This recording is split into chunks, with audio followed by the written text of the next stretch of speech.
The First Barbary War, otherwise known as the Tripoli War, was fought between the United States and Berber states, located in North Africa, which comprised of modern-day Morocco, Algeria, Libya, and Tunisia. Conflict between these two lands erupted when American merchant ships, trading in the Mediterranean Sea, were captured by Berber pirates, who killed or held American crews for ransom. Unable to rely on the British Navy for protection after its independence, the United States reluctantly paid tribute to the pirates but began to prepare for war by building a small navy. In 1801, America fought its first war as a republic. American ships attacked Tripoli, and after a series of battles with Berber peoples, a treaty to end the First Barbary War was signed in 1805. The treaty ended hostility between the two nations, but required the U.S. to pay ransom for captured American crews. Despite this, the First Barbary War showed America's ability to execute a war in a foreign country and establish the United States as a cohesive military force. The Tripoli Monument, located in the United States Navy Academy in Annapolis, Maryland, was built in 1806, the year after the war ended. The monument commemorates the U.S. victory over Berber pirates during the First Barbary War and celebrates the valor of 6 soldiers: Richard Somers, Master Commandant; James Caldwell; James Decatur; Henry Wadsworth; John Dorsey; and Joseph Israel. The monument has seen several locations while in the U.S. Originally, the monument was placed in the Washington Naval Yard in 1808. It was relocated to the Capitol in 1831 and was moved to its current site in the Annapolis Naval Academy in 1860. The relocation of the monument provides a more relevant setting. It being placed in the Naval Academy is more significant because the First Barbary War was the United States' first naval war as a nation. The monument is partly secluded between the admissions office and the Navy Museum, placing the monument in the Academy's past, present, and future. On their way to being admitted to the Naval Academy, new cadets must march past the marble monument, giving them a glimpse of the Navy's proud past. As the viewer approaches the monument, their eyes guided upward towards a tall pillar flanked by statues. But as one walks closer to the structure, they are drawn to the 6 names inscribed on the square base. The names, placed on a tomb-like sandstone base, are the most prominent words found on the monument. This acts as an honor to the tremendous sacrifices made by these brave sailors.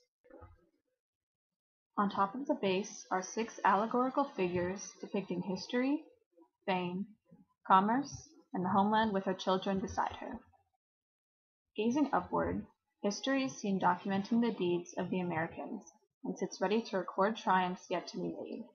As its first victory off the continent, the Americans made a global statement with their successes against the Berber pirates, deserving of a footnote in history. Winged Fame holds a laurel wreath crowning the young nation for its accomplishments. The United States gained recognition as a country with the ability to hold their own. The Italian sculptor Giovanni Cimicali represented America as a Native American woman. The statue contains maternal qualities, but also stands in a strong and powerful stance, indicating American values of leadership and defense. Dressed in a way reminiscent of a Roman soldier, Commerce represents trade in the Mediterranean, reflective of the causes for the Barbary conflict. With his hand raised full of pride, the figure displays the nation's economic prosperity. In the center of the statues is a marble block, with different writings or pictures engraved into the sides. One side provides meaning for each allegorical statue. The love of glory inspired them, fame has crowned their deeds, history records the event, the children of Columbia admire, and commerce laments their fall, is written in order to convey the significance of each statue to the viewer. Another side depicts a burning ship in battle, giving the viewer a sense of the danger of naval warfare. On another side, the purpose for the monument is revealed, stating that it was erected in the memory of Captain Richard Somers, Lieutenant James Caldwell, James Decatur, Henry Wadsworth, Joseph Israel, and John Dorsey, who fell in different attacks that were made on the city of Tripoli. Lastly, a fourth side has an inscription, quoted as saying, "As a small tribute of their respect to their memory, and of admiration of their valor, so worthy of imitation, the brother officers have erected this monument." This conveys that the monument, as impressive as it is, dwarfs in comparison to the sailors' heroic deeds. The style of the block evokes traditional Greco-Roman sarcophagi, hinting at the ancestral ties between the United States and the ancient Rome and Greek civilizations.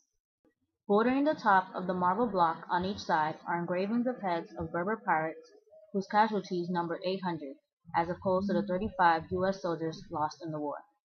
Upon further scrutinization, viewers can interpret the representations of the pirates in a critical way. One could render the ethical connotations given off by the images as a mockery of the enemy. It could even be alluded to that the heads are trophies and are given stereotypical features that dehumanize. On the other hand, we do not believe that the motifs were added out of malice or for such an extreme purpose. The addition of the heads of Berber peoples provides contextual information so the viewer can more easily understand the purpose of the monument. Arguably the visual focal point of the Tripoli Monument, the pillar draws the viewer's attention from a distance and leads the viewer's eye towards the sky when standing up close. It is done in the traditional style of the rostral column, a type of victory column that dates back to ancient Greece and Rome, which were constructed to commemorate a naval triumph. The column features 3 anchors adorned with a ribbon on both sides and 3 bisected ships symbolizing the Navy and their victory at sea. Perched atop the rostral column is the long-standing symbol for the United States, its national bird, the bald eagle. The eagle stands proudly tilting its head to the right and decorated with a sash featuring the national motto E Pluribus Unum and carrying a shield featuring the pillar representing the Navy acts as a support for the eagle's placement on top of the monument, in a way stating that the Navy works as a central support to the country. Overall, the Tripoli Monument effectively memorializes an obscure but extremely pivotal event in U.S. history. The monument is strategically placed so that it can be easily accessed, yet can be appreciated in a serene place. The usage of art themes such as symbolism and allegorical imagery allows for interpretation of the monument, but also provides enough information to educate the viewer. The Tripoli Monument acts as a reminder of the Navy's origins and embodies the pride, strength, and glory of the American Navy.